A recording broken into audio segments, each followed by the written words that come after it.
Howdy, Pastor Mark Driscoll here, finishing up vacation, getting ready to jump on the plane and head home. Had a great time away with Grace and the Fab Five. And I was thinking about it, why does everyone look forward to vacation? Let me give you my little thoughts on this for this week's Ask Pastor Mark newsletter. Every year, people plan, they save, they prepare to go on vacation. Why? Well, the Bible tells us that we were actually created by God and put on vacation in a garden called Eden. Sunshine, paradise, food to eat, people to enjoy, nothing to worry about. God's intent was that we would live in a place that was basically an all-inclusive resort, everything taken care of by God. We sinned against God and we got kicked out of the Garden of Eden. And it seems like everybody going on vacation has been looking for a way to get back to that perfect, Edenic place ever since. So we save our money, we set aside our time, and we go looking for some place that reminds us of Eden. Usually it's a place with sunshine, fresh water, somewhere that is beautiful, maybe even tropical. But what we find when we get there, in addition to the beauty of God's creation, we also live in a fallen, cursed, and sinful world. How many of you, your vacation this summer, it had some high points, but it also had some pain points. Vacation itself can be interesting. You can get sick, you can get seasick, you can get food poisoning, you can get the flu, you can get sunstroke. How many of you got sunburned this year? I can still remember one of the first vacations Grace and I ever took years ago in Mexico.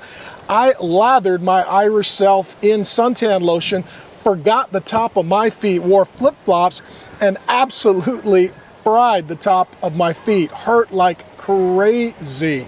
How many of you have gotten sick, had to go to the hospital while you were on vacation? How many of you couldn't sleep because the bed was bad, or the drunk people next door were up all night making a lot of noise, or kids were screaming and yelling as if it was the apocalypse? How many of you have gone on vacation only to find that the paradise you were supposed to go to had bad weather? Hurricane hit, tornado hit, the weather got bad, something really went south, and as a result, you couldn't even be outside. You were kind of just trapped.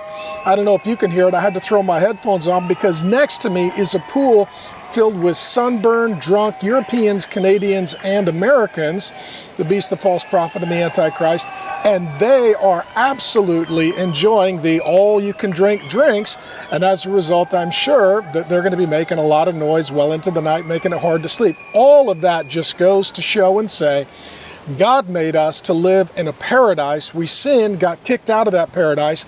Every year we spend a lot of time and money looking for that paradise, and we go home frustrated. Why? Because we didn't find Eden. We've not yet made it to heaven. Well, I have good news for you. The storyline of the Bible is that when Jesus comes back, new earth, everything will be taken care of. The curse will be lifted.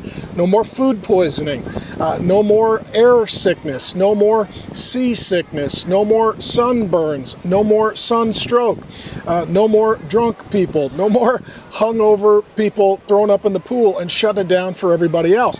When Jesus comes back, the concept of heaven is not just that our souls go to live in some disembodied eternal state. That's actually Greek, non-biblical thinking.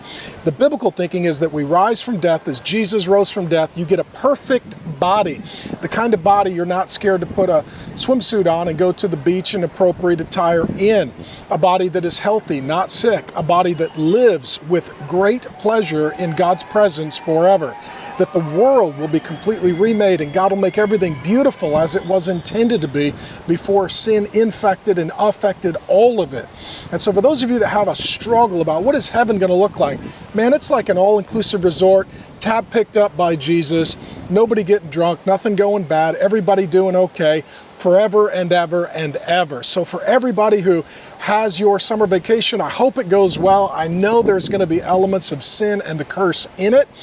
And in addition, I just want to give you hope that if you trust in Jesus, what awaits you is an eternal rest in a brand new, remade, perfected creation in a healthy body with redeemed, holy, godly people where we get to be together in the presence of God forever. So enjoy your vacation, have a great time, and when the pain points hit, just remember, There is no Eden until Jesus comes back and brings it with him.